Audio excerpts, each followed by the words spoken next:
नमस्कार, मैं हूं प्रियांशु श्रीवास्तव। कहते हैं जब समंदर शांत दिखता है तो असली हलचल उसकी गहराई में होती है। लेकिन उत्तर प्रदेश की राजनीति में इस वक्त हलचल सतह पर आ चुकी है। लखनऊ से लेकर दिल्ली तक सियासी गलियारों में हलचल मची हुई है। क्या यूपी में मुख्यमंत्री योगी आदित्यनाथ के खिलाफ एक कोल्ड वॉर शुरू हो चुकी है? क्या 2027 के विधानसभा चुनाव से पहले दिल्ली के हाईकमान ने यूपी के लिए कोई ऐसी स्क्रिप्ट लिख दी है जिसमें ब्रांड योगी को खतरा है? एक तरफ माघ मेले में शंकराचार्य विवाद पर योगी और केशव प्रसाद मौर्य के अलग अलग सुर, और दूसरी तरफ अमित शाह के सामने नए प्रदेश अध्यक्ष पंकज चौधरी का वो भाषण जिसने सबको सन्न कर दिया। क्या यूपी में बीजेपी में ऑल इज वेल है? आज इस पूरे पॉलिटिकल दंगल की इनसाइड स्टोरी को डिकोड करेंगे। इस कहानी का पहला चैप्टर शुरू होता है प्रयागराज के माघ मेले से, जहां शंकराचार्य विवाद सिर्फ एक धार्मिक मामला नहीं रह गया। जब प्रशासन ने स्वामी अविमुक्तेश्वरानंद से उनके पद का सबूत मांगा तो इससे एक सन्यासी के अपमान से ज्यादा पॉलिटिकल मैसेजिंग के तौर पर देखा गया। मुख्यमंत्री योगी आदित्यनाथ ने बिना नाम लिए कालनेमी का जिक्र किया। ऐसे में ये कहना गलत नहीं होगा कि सीएम योगी का ये बहुत ही एग्रेसिव स्टैंड था। वो ये संदेश देना चाहते थे कि सिस्टम किसी के लिए नहीं झुकेगा, चाहे देश कोई भी हो। लेकिन असली ट्विस्ट ये नहीं था। ट्विस्ट तब आया जब यूपी के डिप्टी सीएम केशव प्रसाद मौर्य मैदान में उतरे। मौर्य का व्यवहार सीएम योगी के एकदम उलट था। जहां योगी जी कठोर थे, वहीं मौर्य नतमस्तक थे। उन्होंने अविमुक्तेश्वरानंद को पूज्य शंकराचार्य कहा और अधिकारियों को जांच की धमकी दी। मगर मामला यही नहीं रुकता है। देखने वाली बात यह है कि कैबिनेट के दो बड़े नेता एक ही मुद्दे पर दो अलग अलग सुर में बात कर रहे हैं। तो ये साफ है कि लखनऊ में कमांड एंड कंट्रोल अब एक हाथ में नहीं रहा। मौर्य का ये स्टैंड सीधे सीधे योगी के नैरेटिव पर एक फ्रंटल अटैक है। प्रयागराज वाला विवाद अभी खत्म ही नहीं हुआ था कि लखनऊ में यूपी दिवस के मंच पर एक नया विवाद उफान मारने लगा। अमित शाह लखनऊ में थे, वही अमित शाह जिन्हें बीजेपी की चुनावी मशीनरी का चाणक्य कहा जाता है। मंच पर खड़े हुए नए उत्तर प्रदेश अध्यक्ष पंकज चौधरी भी थे।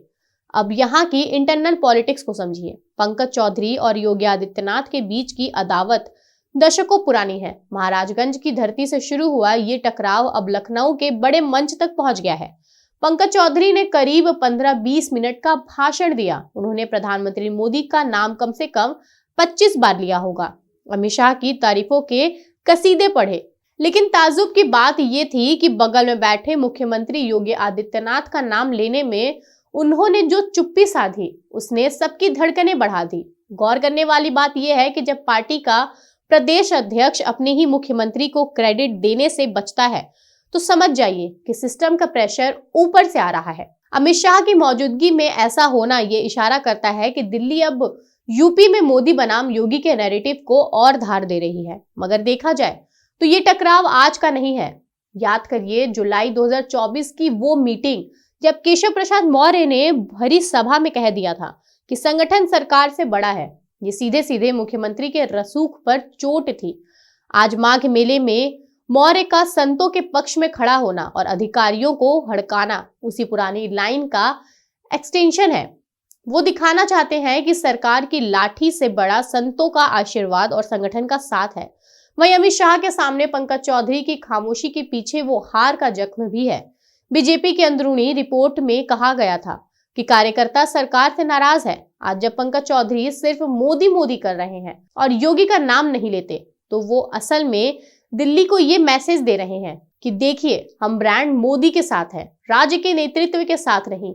ये 2027 की तैयारी नहीं बल्कि एक तरह की इंटरनल सर्जिकल स्ट्राइक है और इस दरार को विपक्ष भी बहुत करीब से देख रही है। अखिलेश यादव का शंकराचार्य को समर्थन देना और बीजेपी पर तंज कसना ये बताता है कि उन्हें पता है कि सरकार के अंदर इस वक्त सिस्टम का प्रेशर बन रहा है। ऐसे में ये कहना गलत नहीं होगा कि इतिहास खुद को दोहरा रहा है। कल्याण सिंह और राजनाथ सिंह के दौर में भी यूपी में बीजेपी ने ऐसे ही खींचातान देखी थी, जिसका नतीजा ये हुआ था कि बीजेपी सालों तक यूपी की सत्ता से बाहर रही। एक तरफ केशव प्रसाद मौर्य का बैकडोर चैलेंज और दूसरी तरफ पंकज चौधरी का संगठनात्मक खामोशी और ऊपर से दिल्ली की कड़ी नजर।